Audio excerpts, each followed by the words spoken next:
And I've heard it said that you can't have more money than the level of value that you have for yourself. That like if you have more money than the amount of value you have for yourself, you'll go back to the level of money where you value yourself. Like wow. it'll decrease to that level.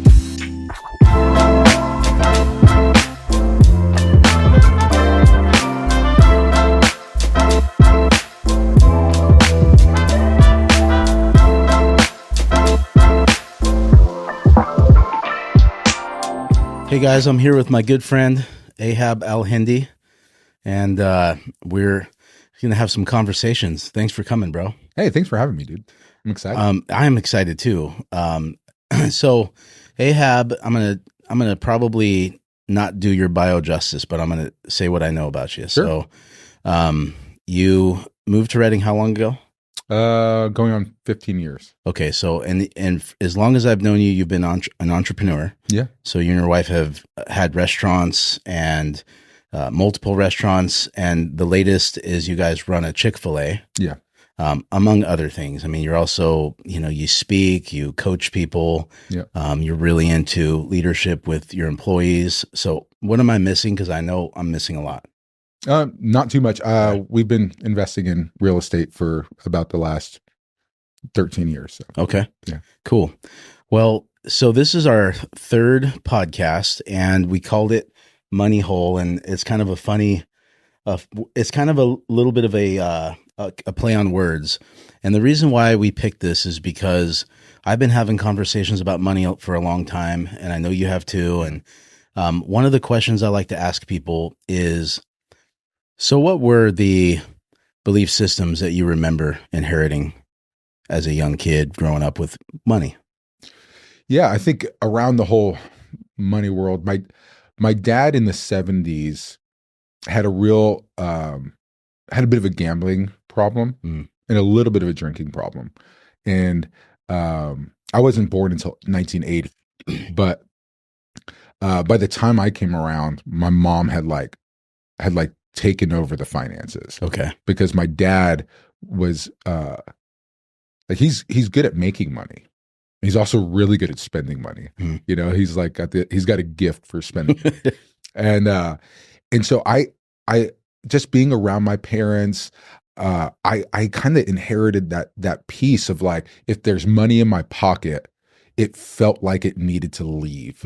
Like I can remember, like I was a caddy at 16 years old at this country club, and I made like $160 in a day from like doing 2 loops with these people carrying their bags. And I remember like feeling the need to spend the money, like on something. And I've heard it said that you can't have more money than the level of value that you have for yourself.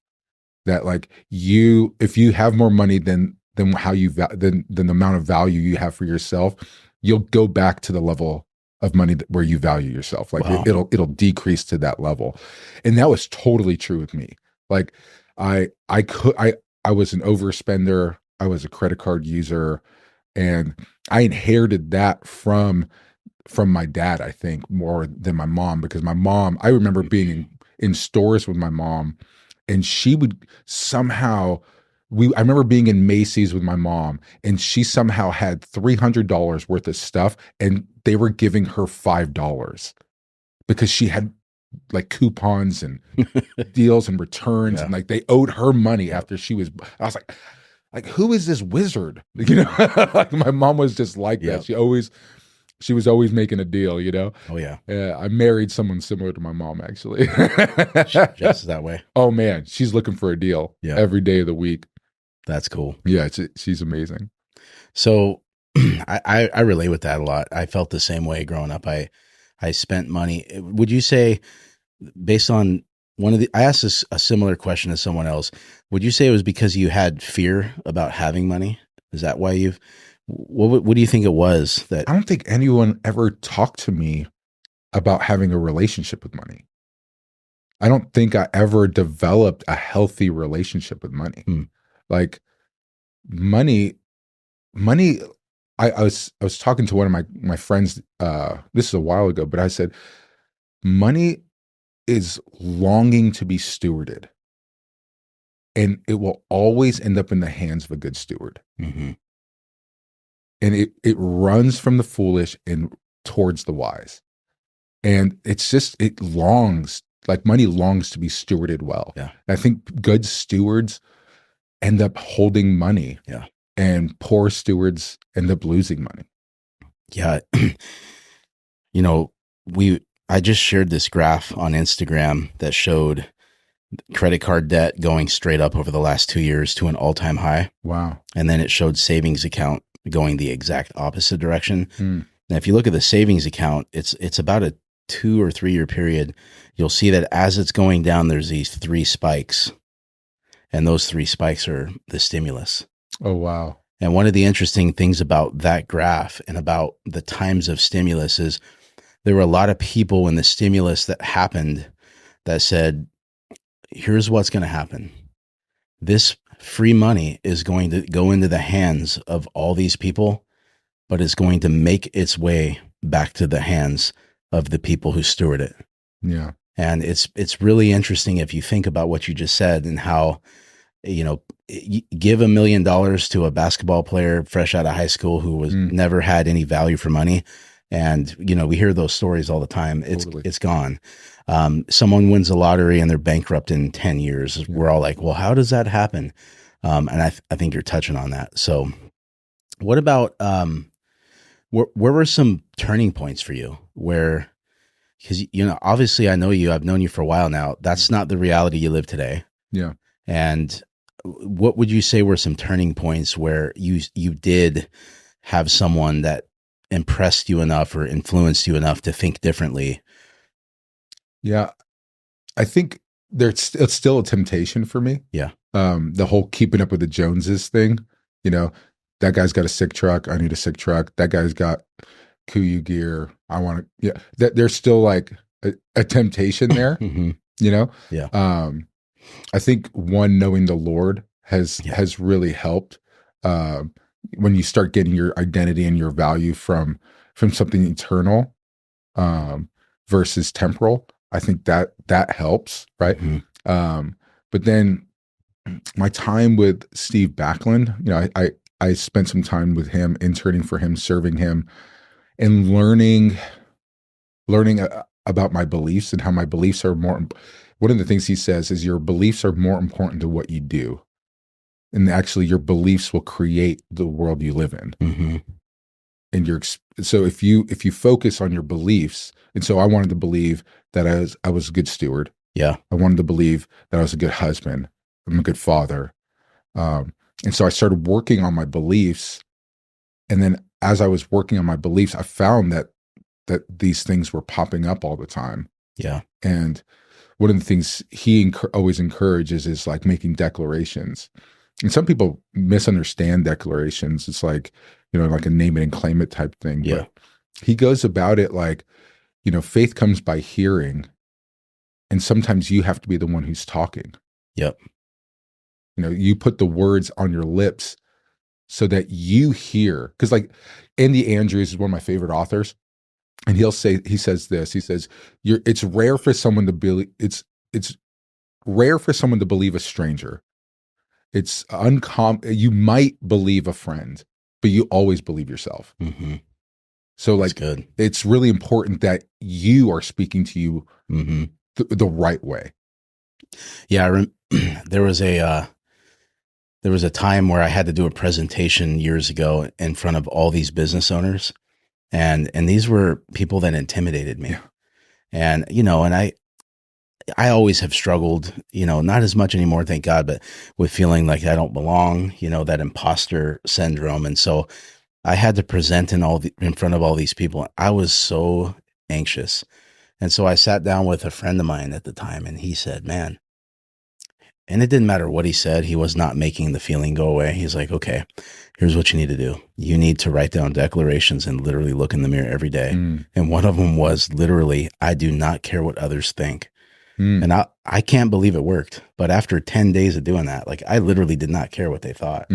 So it does work. It does work. Yeah. It's a great way to, you know, that whole renewing your mind thing, Yep. like changing the way you think, changing what you believe. Like, you believe yourself. Hmm. So you better check how you're talking to yourself. Yeah, It's wild. it is. It totally is. So, so you're saying that by changing your beliefs and, I would say focusing on all the pillars of life, the most important things Yeah. that we get to steward here on earth, by not focusing on money, but focusing on your marriage and your children and your heart, actually had an impact on how you stewarded finances. 100%. How? And I worked on it before I ever got married. I wanted to be a good husband before I met my wife, right? Like, that was a desire of mine. I wanted to be a good father before I had my first kid. And so, like, for me, it was, yes, I think I needed outlets to practice, Hmm. with money. And so, like, getting out of debt, right? I was out of debt before I got married. Nice. And that was a goal of mine. I didn't want to go in and then lay debt at my wife's feet. Hmm. Like that's her debt now, right? And here's a gift, honey. I got you $100,000 in debt. I love you. Thanks for marrying me. It's like, the only debt I had was my student loans, and it was like an $80 payment a month, right? And I'll probably pay it off when I'm 95. My gift to my grandkids. Yeah. But like, I wanted to enter that relationship, like, not being a burden to my spouse, not being a burden to my wife, but like being a gift to her, right? And she came into the marriage, same thing, debt free, only had student loans. So, and then developing as a dad, I wanted to be a good dad. And my dad was solid, but he was workaholic, man. Like, he was gone all day long. He like, I wrestled from like 8, 9 years old until my first year of college, and my dad never saw me wrestle. Even though I had gone to like state championships and all that. And I was like, gosh, I was so passionate about wrestling. How could he not desire to go? Yeah. Like, I think he went to one football game in high school, and I was like, and so I wanted to like break that cycle. And I wanted to just, and so I sit there at every one of my kids' jujitsu practices. And it's, sometimes they're in entertainment. Most of the time you're just like, man, I'm sitting at practice. Yep. And to watch like my 5-year-old, my 7-year-old, my 9-year-old grapple with kids, but it's, I want them to feel valued by me. Mm-hmm. So let's go back to, I want to touch on you saying that you and your wife were out of debt when you got married. And, that's not true for everyone. And obviously there's all kinds of ways where you can work through debt while you're married. But one of the things I've noticed, 22 years now of doing mortgages, I've done over 5,000 loans, is without even knowing it, there was a day where I realized that I've had this lab in my office where I've been able to see the fruit of people's lives and how people that have massive debt, it is such a strain on the marriage. I think it's either number one or number two reason for divorce, right? Yeah. And when I hear you say that, like, I know you, and I think you and your wife had an incredible marriage. Yeah. And it's not a stress-free marriage. You're a business owner. You have a bunch of kids. You guys have all kinds of stuff going on, but got a lot of kids, dude. I would agree. But man, what do you think about, and what would you say? You're a leader, man. You have all kinds of employees, and to people that have a marriage, and how they can, understand that fixing their money in many ways will change their marriage and change how they parent, because it's going to remove this stress that for so many people, they don't know what they don't know because it's always been there. Yeah. So many people from childhood have had the stress of money. They go into high school. High schools don't teach you how to get out of debt. In fact, they teach you to get in debt. And so they've never actually experienced that weight gone, and they don't even know it's there. Does that make sense? 100%. Like, it was probably 2017. My wife and I, for the first time in our marriage, overextended ourselves. And it was a weird season. Like, we had 6 properties, and we had all these mortgages. We had 7 properties, including the one we were living in. And we had a credit card that we started using for the business that we had a really hard time paying off. And I saw myself in that season. I saw my dad and myself, where I was present, but I wasn't home. Like I was there, but I wasn't there. My wife and I fought more than we had ever fought in our entire marriage. Like at that point, we were probably married 5 or 6 years, and we're like clashing. I remember going 2 weeks without talking to my wife. 2 weeks. Like that never happened. But it was the season where we overextended ourselves. And then 2018, we had the car fire, and like it was like we were like right there, kind of like in a tight place, but we're making it, you know? Mm-hmm. And then the car fire came, and it was like, we're going to lose everything. Yeah. My restaurant is right down the road from that fire. Like I remember driving to the restaurant in the middle of the night and grabbing the cash out of the safe, because I'm like, I don't know if this building's going to be here tomorrow. Mm-hmm. Like, just scared. Yeah. You know? And it was like a tipping point for us, because we kind of just looked each other in the eye and we're like, we got to change the way we're living. Because we lived with peace for so long. That weight of anxiety was something that I don't mind anxiety when I'm building. Mm-hmm. Like when there's like a good stress, you know, when you're building something, or, you know, I'm a builder. That's just what I love to do. I get excited when there's a new project, and that stress kind of like pushes me towards it. But when it's something where I feel like I can't control, or I've done to myself, you know, I go, oh man, this isn't fun anymore. Yeah. It's lost all its pleasure, you know? And so, you know, we actually got into Dave Ramsey during that season. We did the cash, and just started working the envelope system, and just said, well, we're gonna go back to the ABCs of money. Yeah. So we have a friend in town. We had a great conversation the other day. I'm so glad I got to spend some time with him. And he's got some really interesting stuff going on, which is so exciting, man. He's one of the smartest dudes in the planet. He really is, man. And I'm so grateful. Anyhow, so we were just talking about how, you know, he was in this season where, you know, he kind of had it all by anyone's standards. And I don't mean necessarily like toys and all that stuff. I mean, he built a business where he was literally able to step back and kind of live the Tim Ferriss 4-hour work week. Totally. And I've seen a lot of guys do that. And what I've found is, at least from what I've seen, is it isn't what a lot of people expect it to be. And they find that they lose a sense of purpose. Yeah. And they lose the challenge and the grind and the drive. And I have a couple friends that, you know, are incredibly successful. You know, just to give an example, one of my friends has $100 million, and obviously he could have quit a long time ago, and he works as hard today in his 60s that he probably worked in his 30s. That's awesome. Yeah. Now his kids are out of the house and stuff, and he doesn't go until 10 and he works till 7. So he has a schedule that he wants. But one of the things he told me a long time ago is he said, I realized a long time ago it was never about the money. He's like, it was about the process of becoming who God created me to be. And I love that. He said, and I never want the easy in life. He's like, because I've seen the easy destroy people.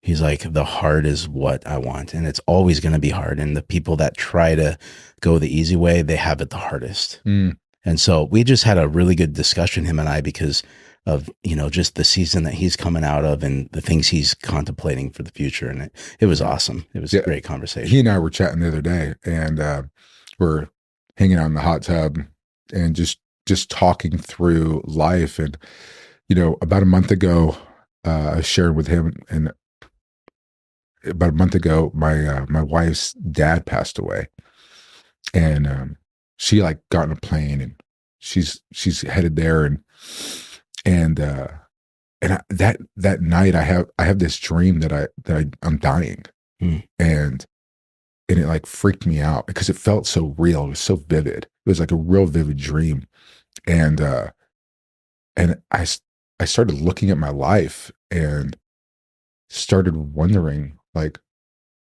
what am I doing? Like, if I were to die right now, like at 42, like, what mark did I leave on this world? And it was like a scary thought. And I started like questioning, what is the meaning? Like, why are we here? Like, if it's the gospel, then I'm going to pour my whole life into the gospel.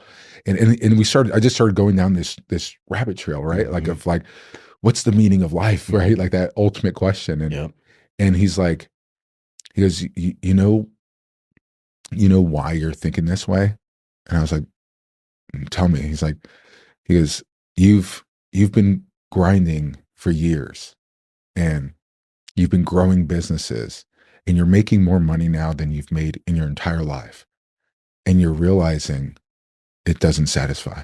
Mm-hmm. Yeah. And I'm like, you're 100% right. Yeah. Like, it doesn't. Mm-hmm. Like, I there was a part of me that was like, life's going to get a little bit easier. Yeah. Right. When I make more money, or this part of and I'm like, we still don't take vacations. Like, because my wife is my mom. She's so cheap, you know? Yeah. Jesse, if you ever watch this, you're not cheap. You're smart. Very smart. Very smart. Yeah. Well, man, that is so good. I wouldn't have used that language, but I believe the same thing now. You know, I know for me that I want to be in a place where I can keep climbing the mountain. And if I get to the top of the mountain, I got to find a new mountain, because along the way of building businesses and being involved in people's lives, we stumble into the meaning of life. And we realize that, money is a tool and it's a part of it. And,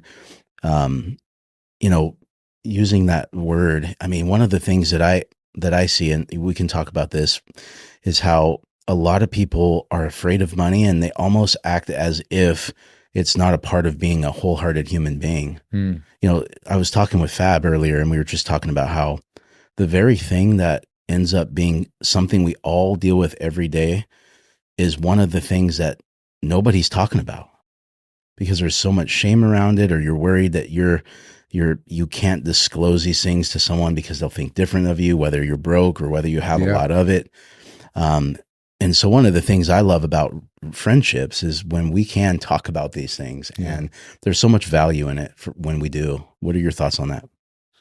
Yeah, I think it's true too. I heard somebody say that, the more money someone has, the less likely they're willing to tell you how much they make, or they'll lie about how much they make. Yeah. And there's truth to that. 'Cause like, the millionaire is going to tell you he's not a millionaire, right? The billionaire is going to tell you he's not a billionaire.